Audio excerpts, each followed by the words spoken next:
everyone. कैसे हो आप सब? So, Adam, we are very excited to have you in India. I'm excited to be here. And I am a little extra excited today because I've got you something from home. Okay. So guys, don't mind me switching between Hindi and English, Go okay? for it. तो मैं ना मेरे घर से पूरन पोली लेके आई हूँ Adam के लिए. So I've got you a little something that's been made in my home.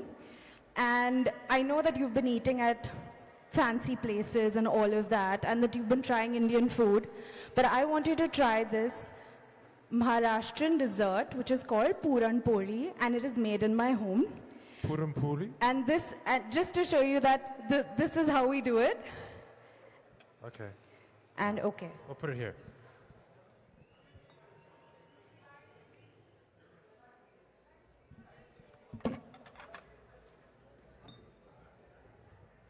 What am I in for here? Okay. There we go. Oh, wow. Okay, it's still hot from home, and that is the plus point of a dabba, a hot case, right? Yeah. So dabba culture in India is also a very big deal, where in hot cases we get our food when we're working and all of that. Yeah. So I've come with my dabba here today, and Adam, please, I would love it if you would Use your give it a try. hands?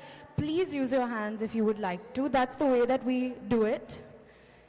And that's the fun in it. So this is a dessert. This is a dessert. You just bite. You just bite.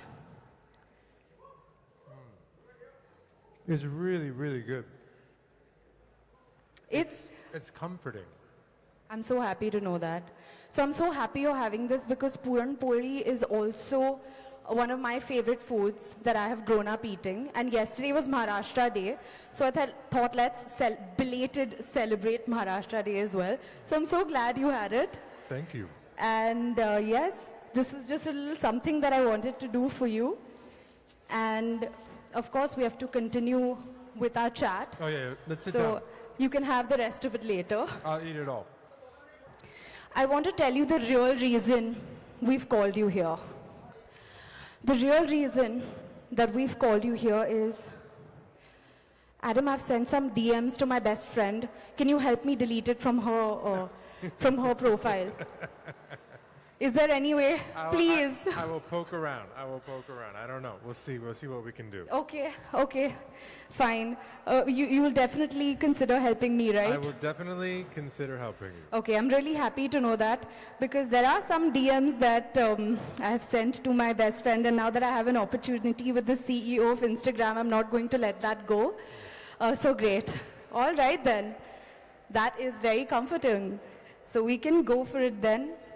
Well, let's start by letting me ask you a question here, because I think there's probably more people here to see you than to see me, which is kind of fun. How's everybody doing, by the way? Everybody okay? Like, I see a lot of phones up. I see more people filling in the back. Wow, look at this. What a crowd. Okay, I thought maybe we would start with talking a little bit about India, where we're seeing an immense amount of creativity. And just given that India is headed towards becoming a global powerhouse, I think, for creativity. For us, it's the largest country in the world for Instagram at this point, and for content creation. And you yourself being one of the most followed public figures, I think over 90 million followers at this point.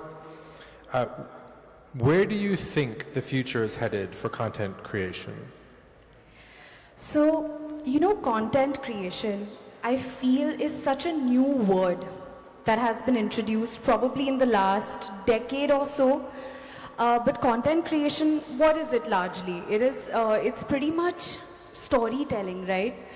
And what better country than India to tell a story? I feel like we are so rich with the storytelling that we've grown up learning about in our households.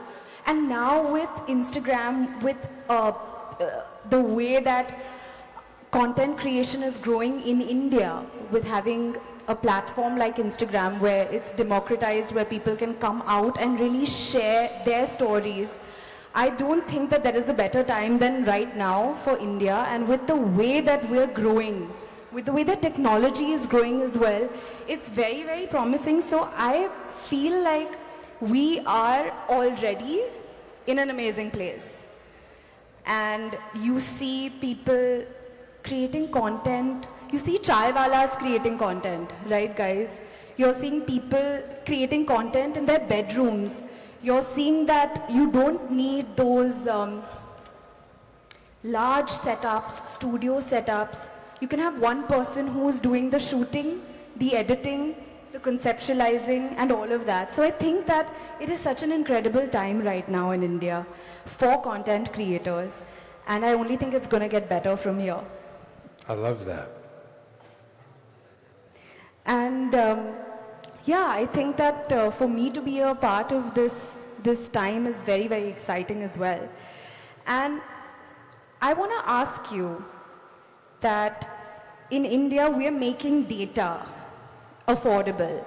A lot of people now can afford data. And we brought about an internet re-revolution, if I may call it that. And its biggest impact, I believe, has been on the usage of social media. What do you think? How does Instagram see this impact, and where do you see India as an opportunity or market in the next 10 years? So this wasn't true when I first started at Meta. I've been working at Facebook, which was called Facebook and now called Meta, for almost 17 years. But when I was working on the Facebook app, data here was expensive and networks here were slow. And that has changed dramatically over the last 5 or 7, maybe 8 years, both in terms of reliability, but most importantly in terms of cost. And as the cost of data has gone down, we've seen an immense amount of growth in how much time people spend online. But more than anything, we've seen growth specifically in video. For us, short-form video, for others, short-form and long-form video. And there just seems to be this insatiable demand for entertaining, immersive, sound-on, sound-forward musical video. And so it has really driven this dramatic shift in what Instagram even is. We started as a feed of square photos, but now most of what people do is they message each other and they share and they watch videos. So it's very different than where we started. But at this time, actually, most of the time spent in Instagram is watching video, and that's even more true here in India. So what's been kind of interesting to see is, as Instagram in India has changed really quickly, it's sort of served as a signal for how Instagram was also changed in the rest of the world. So in some ways, India has been leading on that front. And I think that started with the cost of data going down and the speed of internet connections going up so quickly.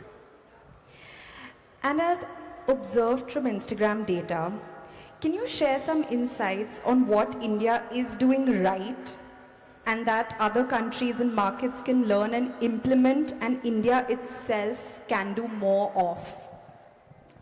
It's a hard question to answer because I think a lot of things have been going really well for Instagram and for all the creative people on Instagram here in India. We see much higher amount of sharing, amount of time spent per person, amount of engagement and creativity relative to the rest of the world. So I don't know that there's anything that I would say India isn't any big opportunities for India to do anything differently. In terms of the rest of the world, I think there's a couple things that come to mind. One, India is an amazing group of diverse cultures and diverse languages, and you see that across verticals. You see that in music, you see that in Bollywood, you see that across the board. And so I do think there's probably more room for other countries to learn from things like, in Bollywood, how you see movies translated into multiple languages. The last speakers up here were talking about accessibility, which is related in terms of the ability to translate subtitles, audio, lip syncing, all of these new things. And I think more countries would benefit from thinking about how they can create content that can reach across not only linguistic barriers, but also cultural barriers. And I think you see that happen here in India, at least across states, across languages, and I think that's really inspiring. I think I got you next, though. Is that all right? Yes, you've got me next. That's right. Okay. So actually, we were talking about this before backstage, also talking about your brand and your jewelry. But one thing that I think is a good thing to ask you about is why is authenticity so important on Instagram? And how do you ensure that your content feels relatable, feels accessible? Things like your dogs, which I love, by the way. Thank you so much. So I have to be very honest with you, Adam.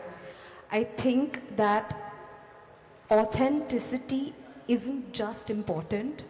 I think it's the only way. I think everybody here, I'm presuming all of us are on social media. I think all of us can spot when someone is not being authentic. They say the camera also doesn't lie, right? And if you're going to put yourself out there, people are going to see if you're faking it. So I believe that authenticity is the way. And I feel like the audiences, people who are watching your content, they will connect with you more if you are authentic, if you are showing all facets of who you are as a person. And it doesn't have to always be strategic. It can come from your heart. It should come from your heart. It should be who you are.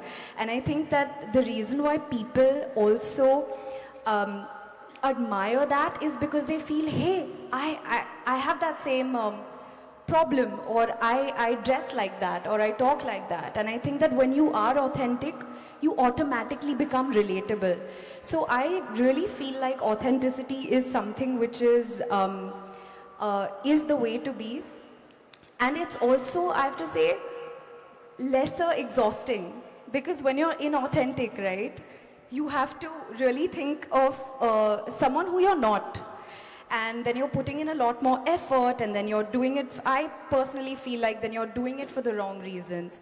The whole reason, I think that a few years ago when Instagram even came about, right, why did it come about? It came about so that people could put pictures of or share moments of their lives with their friends, with their family, etc. And I think that that's what people really want to see as well. Yeah, I think you do an amazing job of that. I think Thank you. in general, for people to get a little window into your world is just exciting to see. I mean, I'm having a great time doing that. And what I think you could shed light on, Adam, is it true that reels work better than statics? Does Instagram choose to push one type of content more than the other, or is the platform itself unbiased? So what we're trying to do always is help people connect with content that they're interested in. Because if we do that well, then they'll be happy, the people who are creating that content will be happy, and our business will do better as well. And so we don't try and boost one type of content or suppress another. But in general, we do see patterns. In general, not for everybody, but in general, video is more engaging than static photos. And so on average, it gets more likes, it gets more sends, it gets more watch time, and therefore it will do better in ranking and just with reach. But that's not true for all creators. Some creators have great success posting just still photos or static book Instagram is a whole world, poetry Instagram is a whole world.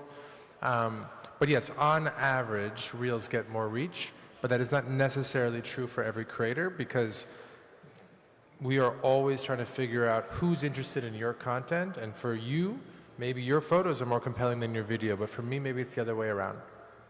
I mean, I feel like even with me, I feel whether it's a reel or a photograph, I can't really pinpoint personally for myself what, is going to work or what isn't. It might be based on the specific thing. Maybe a cute video of your dog doing a trick is going to be better than a photo, but a photo of you, dressed up for a movie would do better than the video. So it depends. How do you think public figures can build, because we're talking about authenticity, but part of I think what happens here also is you build a community of people who are invested in you and your success. So how do public figures build a strong community on Instagram, and what has worked for you? Because I think you've done that. I feel like whichever public figures who I admire and whoever I follow, and maybe actually you can also shed light on this, say the top accounts that are followed, right? I honestly can't spot a strategy there. And I feel like everyone's account is so uniquely different, and so they really do seem very authentic, when I'm watching their content. So I feel like what has actually worked for them is probably their authentic voice as well, if I may say so. And actually, I think you can shed more light on that aspect as well. And for me, I've actually very honestly not had any strategy. I think that the only strategy that I have had is, which I have a lot of fun using, by the way, are trending audios. I love using trending audios. And I also really love using trending captions. And we actually, Adam, we have a really strong meme culture in India. I've started to see this. Okay, yeah. and okay, guys, who loves memes? Oh, Exactly. We got most everybody. So I have to tell you, I consider myself to be a meme addict, okay? And I'm constantly sending my friends, my family, we share on our WhatsApp as well. Oh, look at this meme, it's so funny. And then maybe just take some inspiration from that and spin a caption around it or something. So for me, I think that if one has to call it a strategy, it's basically just having fun with stuff like that. I mean, the hope is that for people who are using Instagram for work, it'll, to augment or amplify what they do, it is to a certain degree work, but our hope is that it's also fun, that it gives joy, that it doesn't feel like a chore. So Exactly. I'm happy to hear that. Absolutely. In fact, we have our meme creators, Adam, have followers equivalent to populations of some countries. And that side of creativity is, it has a lot of fans in our country, and people are consuming that and really enjoying themselves with that. And yeah, so it's a lot of fun. And so how do you balance, say, sharing personal content with promoting your work or business on Instagram? And I imagine anytime that you post something, right, most people must be expecting an Insta insight or a new feature or trivia or something. Does it confuse you on what to post? It can. I think if you're going to use Instagram, not just to connect with your friends, but as a creator, I think the important thing is to be very clear with yourself about what the goal is. Because yes, you want to reach a lot of people, but to what end? Are you trying to explain something? Are you trying to evangelize a cause, build a community, sell a product, get a brand deal? And then you have to come up with content that aligns with that goal, but also that resonates with an audience. And so my goal is to just explain, what is Instagram doing? Why are we doing it? How are we thinking about it? And so the content I do tries to align with that goal, but also be engaging. And what works this year is not the same as what worked last year, and that's okay. I've actually found, part of your question was about personal content. When I started, people weren't that interested in personal content. I did a little bit because I wanted people to know that people actually work at Instagram. It's not just a technology, there's humans behind to humanize us a little bit. But that content didn't do very well. But as my following has grown, not nearly as big as yours, by the way, but as it's grown, now people seem to be more interested. And so I share a little bit, but I try to be balanced. But most of what I do is explain new features, highlight things that you might find useful, and make sure you, as creators, but also the broader community, have some insight into how we're thinking about what we do. I think it's very, very helpful that, you share that information. I even really like the way you share it. You share it in a relatable manner. Yeah, we talked about authenticity before, but what I do is my team and I, we're like, okay, this week we're going to talk about the close friends feature or something like that. And then we just put the camera on and I just talk. And then I say, any feedback? And they always say, yep. They tell me everything I did wrong, and then I just do one or two more, and then we post it, even if there's mistakes. Because if you process it too much, if you polish it too much, it won't feel real, and it won't resonate or do as well. Yeah, I have a similar anecdote where I'm shooting content in my bedroom, Only difference is that my mum is banging on the door and saying, when are you going to be done? And I'm like, I'm shooting a video for my jewelry brand. I'm almost done, you know. Yeah. So that's usually the kind of But feedback that's I'm great. dealing with at home. Yeah. For me, my kids will invade. We're actually, unfortunately, out of time. I'm just getting a bunch of frantic hands from the side. But before we go, I'm asking you, but I'm also asking all of you, can we take a selfie real quick? Is that okay? Of course. Absolutely. All right, you might, We've already run out of time. See, I know, you should see how nervous people look on the side Oh, of the gosh. stage. Oh, damn it. All right, we'll do it real quick. I want energy. I want sort of Indian expressivity and pride. All right, here we go.